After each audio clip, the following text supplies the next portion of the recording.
We start with KDKA's Jennifer Barrasso live in the Southside Slopes, where tonight's storms turned deadly. Good evening, Jen. Josh, well, sources tell me a live wire fell on a man's vehicle here on St. Martin Street and that he was killed trying to move it with a stick. Now, I talked exclusively with a man who talked to that victim twice before he was killed. He's asking questions tonight about how this scene was secured. One woman told me she tried to call 911 and her calls didn't go through. Dave was the humblest guy. He was such a kind man, 59 years old, unbelievable painter. Eddie Young stunned after a man who was doing painting work for him on St. Martin Street got electrocuted. Young says he and the victim talked twice Tuesday, just as the storms were rolling through. He said that the fire, we talked about the fire, you know, it was in front of his truck, the wire was arcing. And he said that it had gone down.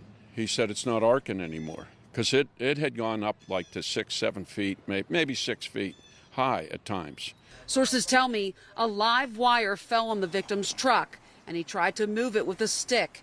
We were there when Young got a call from Pittsburgh police. You just got a call from Pittsburgh police? Yes. Who called you? What did they say? One of the police officers, and wanted to know if I knew any of his family. But he was a really humble man. One neighbor tells me she tried to call 911 but couldn't get through. Mike Bryan says he saw the grim sight. I just walked down there and seen him laying between the car and the truck, and his feet were on fire and the wires was laying on top of him. In the meantime, Young questioned how the scene was secured. He wants answers. It was obvious it was shooting up flames from the ground. You know, no one should have been allowed near that.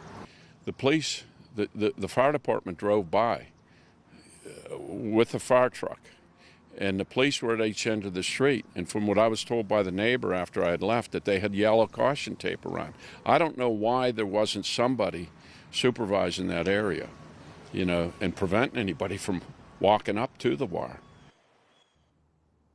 And take a look, you can see that caution tape that man was just talking about. Now, Pittsburgh Public Safety warning people tonight to be careful. There are lots of down power lines, down trees, and those power lines could still be live. Now, I also reached out to Duquesne Light for a comment, a statement, but haven't heard back yet. Reporting live in Pittsburgh's Southside Slopes, Jennifer Barrasso, KDKA-TV News.